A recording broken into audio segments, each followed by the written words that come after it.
বাংলাদেশের সর্বশেষ গুরুত্বপূর্ণ আপডেট সংবাদে আপনাকে স্বাগত। শুরুতেই সংবাদ শিরোনাম, পরে বিস্তারিত। শুরুতেই জানিয়ে দিব আন্দোলনে বিএনপি জামাত সহ অন্যদের ভূমিকা নিয়ে ঢাবি শিবির সভাপতির স্ট্যাটাস।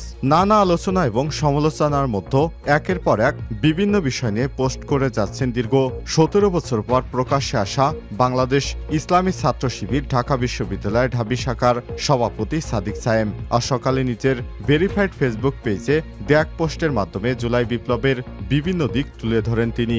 এ বিষয়ে গুরুত্বপূর্ণ সংবাদ জানাবো বন্ধুরা। জামাত শিবিরের সভাপতি কি জানালো, আমাদের সঙ্গেই থাকুন বিস্তারিত সংবাদ জানতে। এবারে জানাবো ওবায়দুল কাদেরের ব্যাংকের হিসাবের তথ্য চেয়েছে বিএফআইইউ। আওয়ামী লীগের সাধারণ সম্পাদক এবং সড়ক পরিবহন ও সেতুমন্ত্রী ওবায়দুল কাদেরের ব্যাংক হিসাবের বিস্তারিত তথ্য চেয়েছে বাংলাদেশ ব্যাংকের আর্থিক গোয়েন্দা বিভাগ। আজ ব্যাংক হিসাবের তথ্য চেয়ে দেশের বিভিন্ন ব্যাংক এবং আর্থিক প্রতিষ্ঠানের কাছে নির্দেশনা পাঠিয়েছে Bangladesh financial intelligence unit BFIU. এদিকে গাজীপুরে 12 দফা দাবি জানিয়ে কারখানা শ্রমিকদের বিক্ষোভ। গাজীপুর সদর উপজেলা বাগেরবাজার এলাকায় গোল্ডেন রিফিট গার্মেন্টস লিমিটেডের নামে একটি গার্মেন্টস কারখানার শ্রমিকেরা 12 দফা দাবি জানিয়ে মহাসড়ক অবরোধ করে আন্দোলন করছে। এ নিয়ে আশুলিয়ায় আজ 50টির মতো গার্মেন্টস কারখানা বন্ধ রয়েছে। তবে সেনাবাহিনী এবং পুলিশের সদস্যরা পরিস্থিতি নিয়ন্ত্রণের চেষ্টা করছেন। জানিয়ে দিব গুম খুনের অভিযোগে প্রথমবার ট্রাইব্যুনালে শেখ হাসিনার বিরুদ্ধে অভিযোগ দাখিল। আওয়ামী লীগ সরকার আমলে গুমের অভিযোগ এনে প্রথমবারের মতো ট্রাইব্যুনালে শেখ হাসিনার বিরুদ্ধে অভিযোগ দাখিল করা হয়েছে। আজ এই অভিযোগটি দাখিল করা হয়। এদিকে আন্দোলনকারীদের পানি দিতে গিয়ে হেলিকপ্টার থেকে ছোড়া গুলিতে মারা যান আলমগীর। কোটা সংস্কার আন্দোলনের সময় আহত আন্দোলনকারীদের পানি পান করাতে গিয়ে উপর থেকে ছোড়া গুলিতে নিহত হন কুষ্টিয়ার মোহাম্মদ আলমগীর শেখ। আলমগীরের স্বজনেরা জানান 19 জুলাই জুমার নামাজ শেষে স্ত্রীকে রান্নার কথা বলে রামপুরা এলাকায় নিজ রামপুরার কর্মস্থলে গিয়েছিলেন আলমগীর। ঘটনার সময় হেলিকপ্টার থেকে আন্দোলনকারীদের উপর গুলি ছোড়া হচ্ছিল। তখন গুলিবিদ্ধ কয়েকজন আন্দোলনকারী আহত হয়ে সড়কে লুটিয়ে পড়ে। আহতদের পানির বোতল দিতে গিয়ে আলমগীর নিজেও হেলিকপ্টার থেকে ছোড়া গুলিতে আহত হন। তার শরীরে 3টি গুলি লাগে। পরে স্থানীয়রা তাকে হাসপাতালে নিলে চিকিৎসক তার মৃত্যুর কথা নিশ্চিত করে। এবং সর্বশেষ জানিয়ে দিব হিমঘরে 2 ভারতীয় নাগরিকের মরদেহ বিপাকে হাসপাতাল কর্তৃপক্ষ। প্রায় 2 বছর ধরে কূটনৈতিক জটিলতায় শরীয়তপুর সদর হাসপাতালের হিমঘরে পড়ে আছে 2 ভারতীয় নাগরিকের মরদেহ। দীর্ঘ সময় ধরে মরদেহগুলো সংরক্ষণে বিপাকে পড়েছে হাসপাতাল কর্তৃপক্ষ। 2 বছরে মরদেহগুলো সংরক্ষণ সরকারে খরচ হয়েছে প্রায় 23 লক্ষ টাকা, যা রাষ্ট্রীয় টাকার অপচয় সচেতন মহল জানিয়েছে।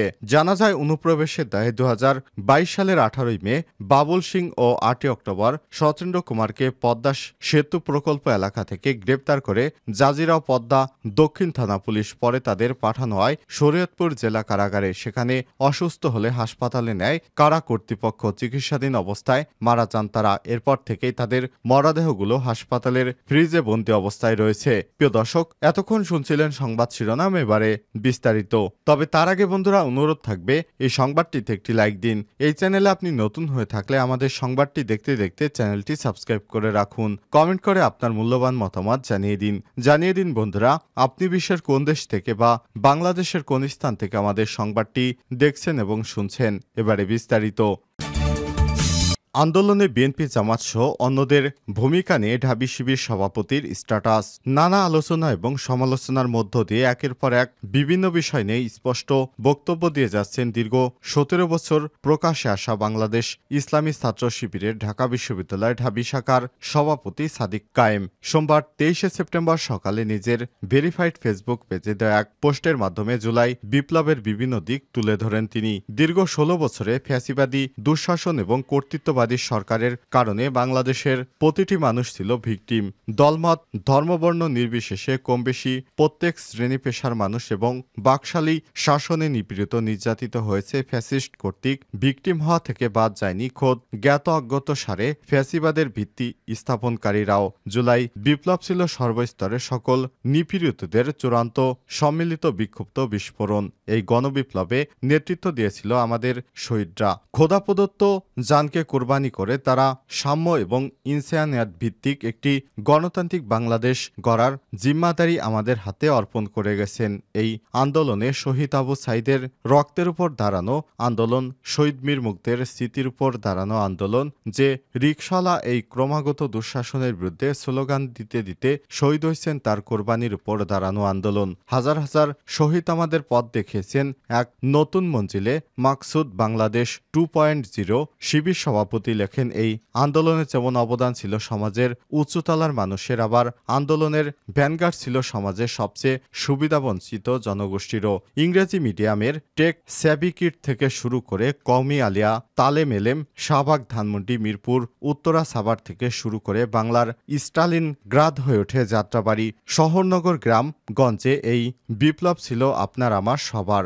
ঢাকা বিশ্ববিদ্যালয়ের আঙিনা থেকে বিপ্লবের আওয়াজ ছড়িয়ে পড়েছিল প্রতিটি বিশ্ববিদ্যালয়, স্কুল, কলেজে। এ আওয়াজ রুদ্ধ প্রচেষ্টা রুখে দিয়েছিল প্রাইভেট বিশ্ববিদ্যালয়, আর বৈষম্যবিরোধী ছাত্র আন্দোলন হয়ে উঠেছিল গণমানুষের কণ্ঠস্বর। এই বিপ্লব ছিল শ্রমিক এবং দিনমজুর আন্দোলন, ছিল সাহসী সাংবাদিক, সোশ্যাল মিডিয়া ইনফ্লুয়েন্সার ও রেমিটেন্স যোদ্ধা, প্রবাসী ভাই বোনদেরও। নিজেদের জীবনের ঝুঁকি নিয়ে সবাই রাস্তায় নেমে এসেছিলেন দেশ এবং জাতির মুক্তির স্লোগান তুলে। সবাইকে উদ্দেশ্য করে তিনি লিখেন, যারা আমাদের পছন্দ করেন, অপছন্দ করেন, ঘৃণা করেন, যারা আমার সংগঠন ছাত্র শিবিরকে ভালোবাসেন, অবজ্ঞা করেন, ঘৃণা করেন, কার্যত সবার অবদানেই আমরা পেয়েছি ৩৬শে জুলাইয়ের মহাবিজয়। ফতেহে মক্কা, ফতেহে বাংলা, ফতেহে কুস্তুনিয়াসের সিলসিলা ধরে আমরা পেয়েছি ফতেহ গণভবন। সেদিন গণভবন সত্যি গণভবনের ভবনে পরিণত হয়েছিল। সুতরাং আন্দোলন আমাদের সবার ভূমিকা অপরিসীম। এ আন্দোলন কোনো একক ব্যক্তির নয়, এ আন্দোলন বাংলাদেশের সকল মানুষের বৃহৎ অর্জন। ওবায়দুল কাদেরের ব্যাংক হিসাবের তথ্য চেয়েছে বিএফআইইউ। আওয়ামী লীগের সাধারণ সম্পাদক এবং সড়ক পরিবহন ও সেতুমন্ত্রী ওবায়দুল কাদেরের ব্যাংকের হিসাবের বিস্তারিত তথ্য চেয়েছে বাংলাদেশ আর্থিক গোয়েন্দা বিভাগ। রোববার 22শে সেপ্টেম্বর ব্যাংক হিসাবের তথ্য চেয়ে দেশের বিভিন্ন ব্যাংক এবং আর্থিক প্রতিষ্ঠানের কাছে নির্দেশনা পাঠিয়েছে Bangladesh financial intelligence unit BFIU. BFIU জানতে চেয়েছে ওবায়দুল কাদেরের নামে থাকা ব্যাংক হিসাবে কত টাকা জমা হয়েছে, কবে জমা হয়েছে, কে জমা করেছে। এ ধরনের বিস্তারিত তথ্য এর আগে গত ২৭ আগস্ট ওবায়দুল কাদেরের ব্যাংক হিসাব স্থগিত করে সংস্থাটি। বিএফআইইউ এর নির্দেশনা অনুযায়ী ওবায়দুল কাদেরের পিতামাতার নাম, স্ত্রীর নাম, জন্ম তারিখ, জাতীয় পরিচয়পত্র, স্মার্ট কার্ডের তথ্য উল্লেখ করা হয়েছে। ২০১৬ সালের অক্টোবর থেকে আওয়ামী লীগের সাধারণ সম্পাদক হিসেবে দায়িত্বে রয়েছেন ওবায়দুল কাদের। ৫ই আগস্ট আওয়ামী লীগ সরকারের পতনের আগ পর্যন্ত তিনি সড়ক পরিবহন ও সেতুমন্ত্রী ছিলেন। গাজীপুরে ১২ দফা দাবি জানিয়ে কারখানা শ্রমিকদের বিক্ষোভ। গাজীপুর সদর উপজেলার বাগেরবাজার এলাকায় গোল্ডেন রিফিট গার্মেন্টস লিমিটেড নামের একটি গার্মেন্টস কারখানার শ্রমিকেরা ১২ দফা দাবি জানিয়ে মহাসড়ক অবরোধ করে আন্দোলন করছে। আর সোমবার ২৩শে সেপ্টেম্বর সকাল ৮টা থেকে ওই কারখানার শ্রমিকেরা কারখানায় প্রবেশ করে কাজে যোগ না দিয়ে হাজিরা বোনাস বৃদ্ধির দাবি সহ কয়েকটি দাবি জানিয়ে কারখানার অ্যাসেম্বলি পয়েন্টে অবস্থান নেন। পরে বেলা ৯:৩০টার দিকে তারা ঢাকা ময়মনসিংহ মহাসড়ক অবরোধ করে রাখেন। জানা গেছে সোমবার সকালে শ্রমিকেরা ১২ দফা দাবি জানিয়ে কারখানার ভেতরে অবস্থান নেয়। পরে কারখানা কর্তৃপক্ষ তাদের দাবির বিষয়ে কোনো সিদ্ধান্ত না নিলে তারা মহাসড়ক অবরোধ করে। পরে কারখানা কর্তৃপক্ষ তাদের হাজিরা বোনাস, টিফিন বিল, নাইট বিল সহ ৮টি দাবি মেনে নেয়। ১২টি দাবি থেকে ৮টি দাবি মেনে নিলেও বাকি ৪টি দাবি মেনে নেয়ার দাবি জানিয়ে তারা মহাসড়ক অবরোধ করে আন্দোলন করছে। এতে সকাল থেকে মহাসড়কের একটি অংশের আশপাশের কয়েক কিলোমিটার এলাকায় যানজট তৈরি হয়েছে। মহাসড়ক চলাচলকারী দূরপাল্লার বাস সহ ব্যক্তিগত যান আঞ্চলিক সড়কে চলাচল করছে।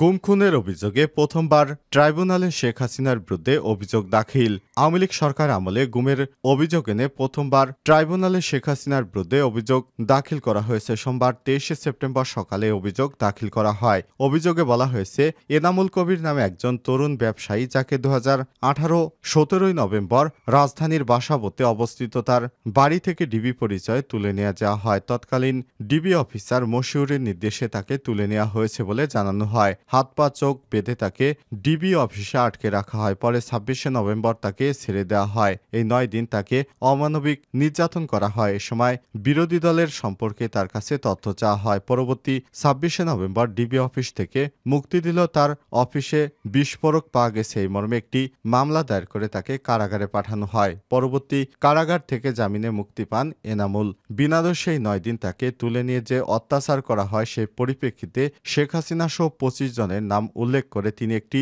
অভিযোগ দায়ের করেছেন। এছাড়াও গতকাল বিকেলে এপিসি থেকে ফেলে দেওয়ার পর নিহত শহীদ শাইখ আস হাবুল ইয়ামিনের মৃত্যুর ঘটনায় শেখ হাসিনার বিরুদ্ধে ট্রাইব্যুনালে আরেকটি অভিযোগ দাখিল করা হয়। অভিযোগে বলা হয়েছে গুলিবিদ্ধ ইয়ামিনের নিথর দেহ পুলিশের সাজোয়ান থেকে নিচে ফেলে দেওয়ার দৃশ্য সামাজিক যোগাযোগ মাধ্যমে প্রকাশ হলে বর্বরচিত এই ঘটনা দেখে দেশের মানুষ বিস্মিত এবং হতবাক হয়। বৈষম্যবিরোধী ছাত্র আন্দোলন নির্মূলে এই নিষ্ঠুরতম আচরণ দেশের ছাত্র জনতা তখন প্রতিবাদে ফুঁসে ওঠে।